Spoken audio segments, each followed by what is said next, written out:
4G school के online तर्ज तालीम में आप तमाम का इस्तकबाल है। छठी जमात जनरल साइंस सबक नंबर 3 जानदारों में तुनू और दर्जाबंदी। इससे कबल के असबाक देखने के लिए हमारे चैनल 4G स्कूल को सब्सक्राइब कीजिए और बेल आइकन को प्रेस करना ना भूलें ताकि हमारे अपलोड की हुई तमाम वीडियोस की नोटिफिकेशन आपको हासिल हो और आप उसे सबसे पहले देख सकें। सबक की सीरीज़ के साथ हमने सवाल जवाब की सीरीज़ भी शुरू की है। उसे हासिल करने के लिए इसी सबक की डिस्क्रिप्शन में आपको उसकी लिंक मिलेगी। आप सबक पढ़कर फ़ौरन सवाल जवाब हल कर सकते हैं। चलिए सबक की इब्तिदा करते हैं। ज़मीन पर मुख्तलिफ़ मकामात के जोग्राफियाई हालात में बहुत ज़्यादा फ़र्क पाया जाता है। इन मुख्तलिफ़ हालात में भी जानदार ज़िंदा रहते हैं। हम जिस जगह रहते हैं वहाँ के माहौल में अपने आप को ढाल लेते हैं। जानदारों में माहौल से मुताबिकत पैदा करने की सलाहियत पाई जाती है, इसलिए मुख्तलिफ़ किस्म के जानदार बाकी रहते हैं। नबातात में तुनू। हमारे अतराफ़ कई मकामात पर अलग अलग किस्म की नबातात पाई जाती है। कुछ नबातात घास की तरह छोटी तो कुछ ऊंची डेरेदार होती है। कुछ नबातात पानी के अंदर तो कुछ सतह पर तैरती है। रेगिस्तान में भी हमें कुछ नबातात नज़र आती है। इतना ही नहीं बल्कि एक ही किस्म की नबातात में भी हमें तुनू नज़र आता है। तुनू यानी कि फ़र्क, जैसे गुलाब की मुख्तलिफ़ किस्में, मुख्तलिफ़ ज़ायक़ों के आम, चावल या गेहूँ की मुख्तलिफ़ किस्में। कुछ नबातात में तो जड़, तना, पत्ते नहीं पाए जाते, वो आम नबातात से मुख्तलिफ़ होती है। आइए हम नबातात में तुनू के मुतालिक मालूमात हासिल करेंगे। यानी कि इस तस्वीर में देखिए, तस्वीर एक ही है, दरख्त एक ही तरह नज़र आ रहे हैं, लेकिन जब उन्हें आप मुआयना करेंगे तो हर दरख्त का पत्ता, पौधे, पेड़, फूल सब अलग अलग नज़र आएंगे। इसी को नबातात में तुनू या फ़र्क कहा जाता है। जो नबातात सूरज की रोशनी में अपनी ग़िज़ा खुद तैयार करते हैं उन्हें खुद कफ़ील नबातात कहते हैं, मसलन जासवंदी, अनार, सदाबहार वगैरह। कुछ नबातात फफूंद, ताग, अमरवेल अपनी ग़िज़ा दूसरे पौधों से हासिल करते हैं, इसलिए उन्हें गैर कफ़ील कहते हैं। ये सुराहिया पौधा जैसी नबातात किरमखोर होती है, यानी ये कीड़े खाती हैं। यानी नबातात जो है कीड़े खाने वाले भी पाए जाते हैं। आइए अब अगला हिस्सा देखते हैं हम, नबातात की साख्त। ये बहुत ही सबक का अहम हिस्सा है। अगली जमातों तक भी इससे आपका वास्ता रहने वाला है, इसलिए आप इसे ध्यान से सुनिए और हमारी पूरी वीडियो को शुरू से आखिर तक गौर से देखिए ताकि आपको आइंदा सवाल जवाब हल करने में भी आसानी हो। आमतौर पर नबातात के 2 हिस्से होते हैं, ज़मीन के ऊपर का हिस्सा तना और ज़मीन के अंदरूनी वाला हिस्सा जड़। नबातात के अहम हिस्से जड़, तना, पत्ते हैं। अफजाइशी नस्ल के लिए इनमें फूल आते हैं जो बाद में फलों में तब्दील हो जाते हैं। इन फलों से बीज हासिल होते हैं। इन बीजों से नया पौधा तैयार होता है। यहाँ देखिए इस शक्ल में नबातात की साख दी हुई है। हम अब नबातात के तमाम हिस्सों को अलग फ़र्दन उसकी मालूमात हासिल करेंगे। सबसे पहला हिस्सा है नबातात का पत्ते। पत्ते फैले हुए होते हैं, ग़िज़ा की तैयारी में ये अहम किरदार अदा करते हैं। पत्ते 2 किस्म के होते हैं, मुफ़र्रद और मुरक्कब। यहाँ देखिए दोनों पत्तों की अक़साम दी हुई है। मुफ़र्रद पत्ते जिसमें एक ही डाल पर अलग अलग पत्ते मौजूद हो, और मुरक्कब पत्ते जिसमें सिर्फ एक डाल पर एक ही पत्ता नज़र आए। जैसे मुफ़र्रद पत्ते की मिसाल होगी जासवंदी और मुरक्कब पत्ते की मिसाल होगी गुलाब। अगली जानिब बढ़ते हैं। फूल ये नबातात का खूबसूरत हिस्सा है। वो लंबे या छोटे डंठल के ज़रिए तने से जुड़ा हुआ होता है। फूल का मखसूस रंग और साख्त होती है। यह अफजाइशी नस्ल का अहम वसीला है। यानी आपने देखा है कि हर नबातात में कुछ फूल भी पाए जाते हैं, हर फूल का रंग अलग अलग होता है और वो लंबे डंठल से दरख्त से जुड़े हुए होते हैं। इसके बाद हम देखेंगे तना देखिए नबातात जड़ और दरख्त के दरमियान का हिस्सा। नबातात की ऊंचाई का और साख्त का इन्हिसार तने पर होता है। तना ग़िज़ा की तैयारी, ग़िज़ा को पौधे के मुख्तलिफ हिस्सों तक पहुँचाना, ग़िज़ा का ज़ख़ीरा करना और कुछ नबातात में यह अफजाइशी नस्ल का काम अंजाम देता है। इसके अलावा वो नबातात के दीगर हिस्सों को भी सहारा देता है। आइए अब देखते हैं हम फल मुख्तलिफ साख्त के होते हैं। फलों में एक या ज़्यादा बीज होते हैं। सेम, बटाने, मटर की फलियाँ फल ही है। यानी कि फलों में भी मुख्तलिफ अक़साम आएंगी बाद में, जैसे कि सेम, मटर के दाने किसी में एक बीज होंगे, कोई कसीर बीजी होंगे, कोई 2 दाला होंगे, कोई 1 दाला होंगे। इस तरीक़े से ये तमाम फल नबातात की एक अहम हिस्सा है। अब देखेंगे हम जड़ ये मिट्टी को थामे रखती है, पौधे को सहारा देना, ज़मीन से पानी और ग़िज़ाई मादे जज़्ब करके ऊपर पहुँचाना जड़ के आफ़ाल हैं।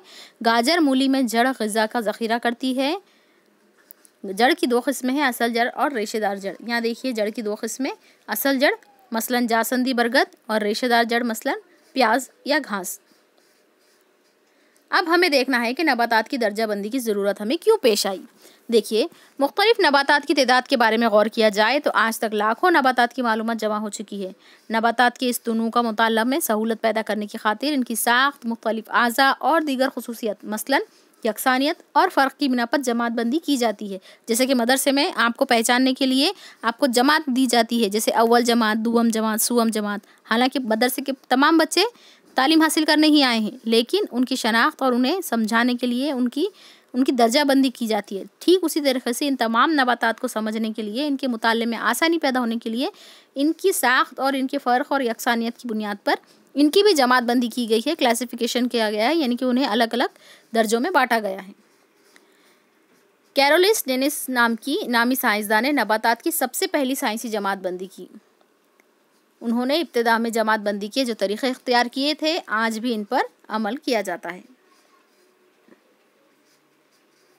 देखिए यहाँ पर नबातात की आपको एक तजुर्बा दिया हुआ है, जदवल दिया हुआ है। किसी बाग या मदरसे से आपके अतराफ़ व अकनाफ़ में जो नबातात आपने देखे हैं उनकी फ़हरिस्त बनाइए, उनकी तस्वीरें भी बनाइए।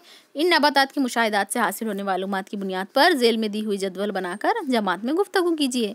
अब चलिए, आप तो अब घर में बैठे हुए हैं, मदरसे बंद है, तो ठीक है, ये आपको हम प्रोजेक्ट देते हैं, आप ये प्रोजेक्ट कीजिए, अपने क्लास टीचर को भेजिए। अपने घर के अतराफ़ आपको जो भी नबातात हासिल हो रही है, जो भी पत्ते वगैरह नज़र आ रहे हैं, वो जमा कीजिए, उसका मुशाहिदा करके आपको ये भरना है। अब देखिए नबातात के नाम। गुलाब सबसे पहले देखना है कहाँ पाए जाते हैं, नशोनुमा कहाँ पाते हैं, इसके तने की शक्ल कैसी है, ऊंचाई कितनी है, शाख, पत्ते, रंग साख्त कैसा है, इसके फूल में रंग में खुशबू है या साख्त कैसी है, फल कौन सी शक्ल का है, इसको फल अगर होगा तो, नहीं होगा तो मत लिखिए।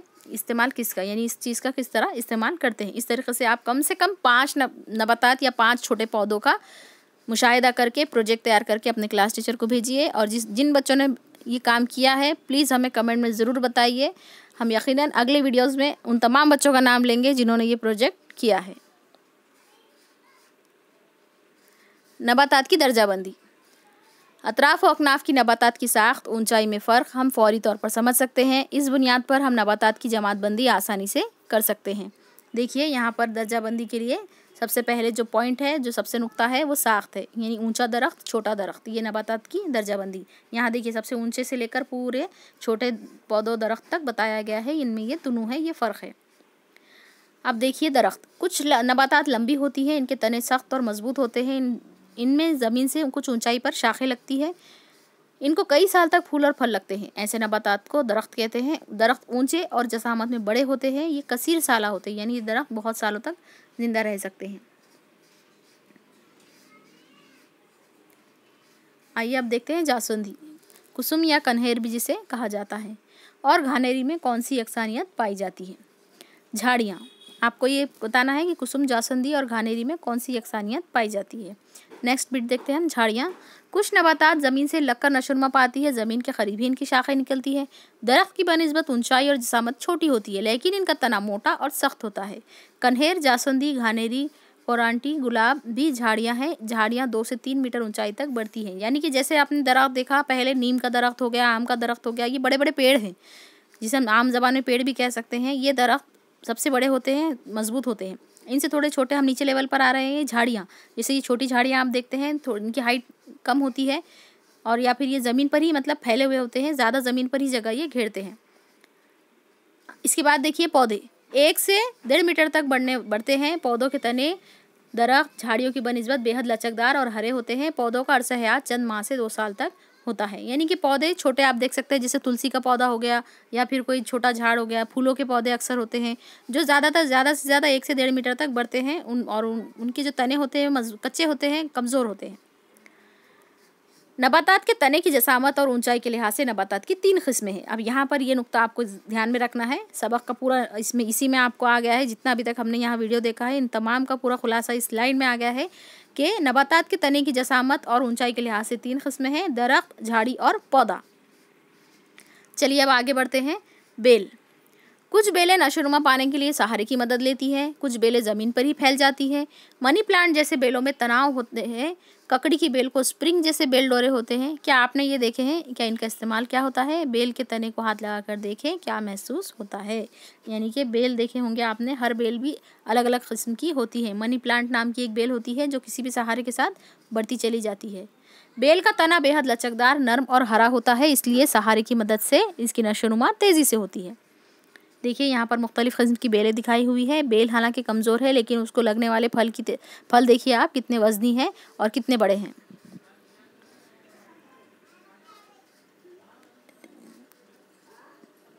खेत में बाजरा, गेहूँ, मकई, मूली, गेंदे की फसलें कितने साल तक जिंदा रहती हैं, ये आपको बताना है। जवार, सूरजमुखी जैसी नबातात का दौर हयात 1 साल में पूरा होता है। इन्हें यकसाला नबातात कहते हैं। गाजर, चुकंदर जैसे नबातात का दौर हयात पूरा होने के लिए 2 साल दरकार होते हैं। इन्हें 2 साला नबातात कहते हैं। जासवंदी, कुसुम, कन्हेर जैसी झाड़ियाँ और आम, गुलमोहर जैसे दरख्त कई साल जिंदा रहते हैं और इन्हें फूल फल आते रहते हैं। दौरे हयात के अरसे के लिहाज से नबातात को यकसाला, 2 साला और कसीर साला में तकसीम किया गया है।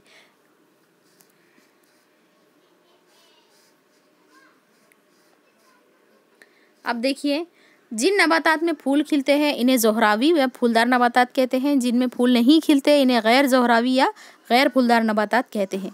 गैर ज़ोहरावी में तमाम आज़ा जैसे जड़, तना, पत्ते मौजूद ही हों ऐसा ज़रूरी नहीं है।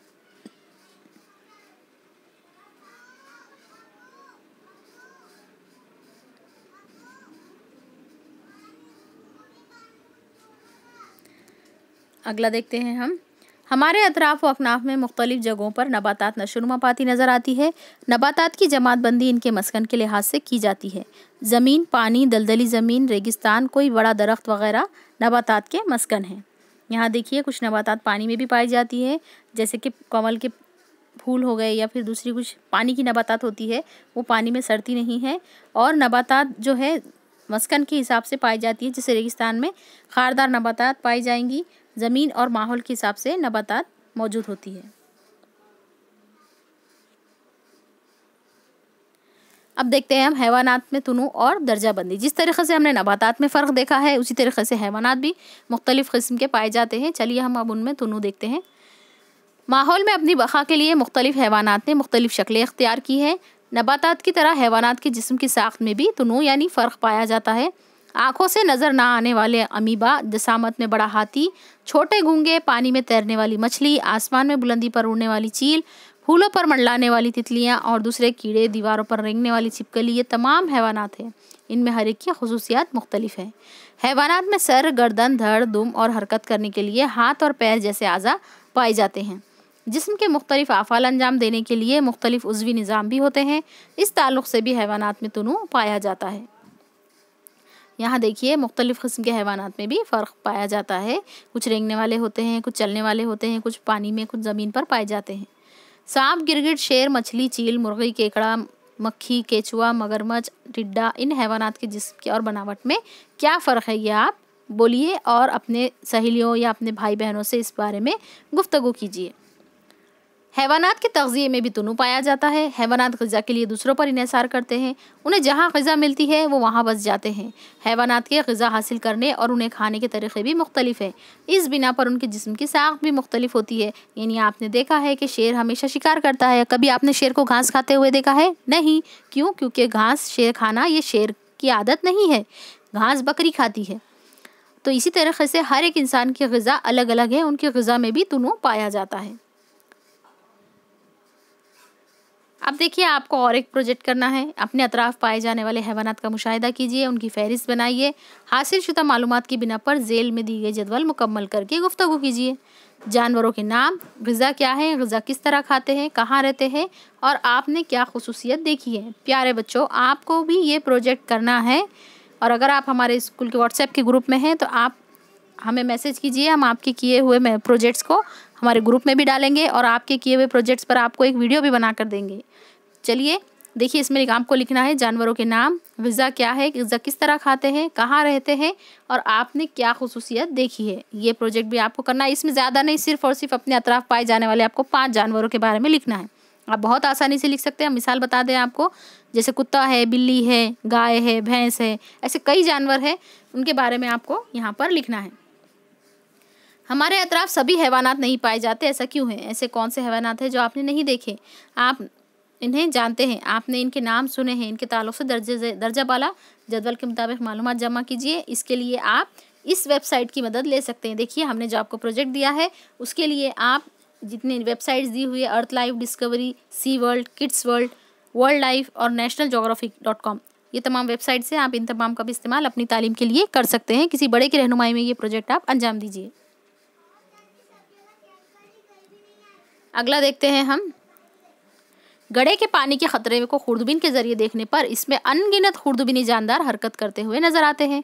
मुसलसिल हरकत करने वाला अमीबा आपको इसमें नजर आएगा। अमीबा की तरह पैरामेशियम भी एक खलवी हैवान है। घोड़ा, रीछ, कछुआ ऐसे कई दूसरे हैवानात भी कसीर खलवी है, यानी इंसान की इब्तिदाई खलिया से होती है और खलिया भी एक जानदार है, तो इसीलिए ये पैरामेशियम है जो कि सिर्फ यह खलवी जानदार कहलाता है।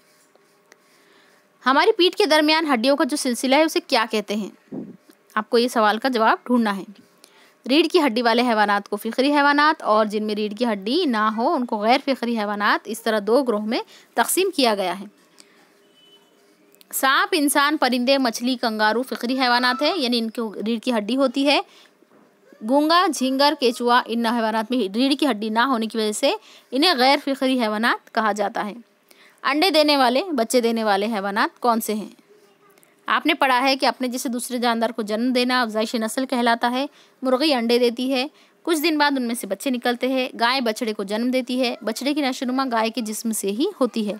अफजाइश नस्ल के तरीके के लिहाज से हैवानात की दो किस्में हैं, बैजाजा और बच्चाजा। घोड़ा, रीछ, कछुआ, मगरमच्छ, मछली, हिरन, मेंढक ये हैवानात कहाँ रहते हैं बताइए? हैवानात के मस्कन के लिहाज से इन्हें बर्री और आबी ऐसे दो ग्रोह में तकसीम करते हैं। मस्कन यानी कि वो कहाँ रहते हैं, बर्री यानी ज़मीन पर रहने वाले और आबी यानी कि पानी में रहने वाले। लेकिन मेंढक, सलामंडर और टोड ज़मीन पर और पानी दोनों मकामात पर पाए जाते हैं। देखिए यहाँ पर मुख्तलिफ किस्म के जानवरों के नाम दिए हुए हैं कि जो ज़मीन और पानी दोनों में पाए जाते हैं, इसलिए उन्हें जल थलिये कहा जाता है। चील, उखाब, कौवा, तितली, शहद की मक्खी मुख्तलिफ जगहों पर रहते हैं। इन यहाँ पर रहने के बावजूद वो परवास करते हैं, इन्हें फ़िज़ाई हैवानात कहते हैं, यानी वो ज़मीन पर भी रहते हैं और उड़ते हैं, इसीलिए उन्हें फ़िज़ाई हैवानात कहा जाता है। यहाँ पर आपका ये सबक मुकम्मल होता है। इस सबक के सवाल जवाब देखने के लिए हमारे चैनल 4G स्कूल को सब्सक्राइब कीजिए, इस वीडियो को लाइक और शेयर ज़रूर कीजिए और हमने जो प्रोजेक्ट दिया है वो ज़रूर बताइए और हमें व्हाट्सएप करने की कोशिश कीजिए। और साथ ही साथ अगले वीडियो में जो बच्चों ने अच्छा प्रोजेक्ट किया है हम उनके नाम भी लेंगे। और हमारे साथ बने रहिए, अपनी तालीम जारी रखिए।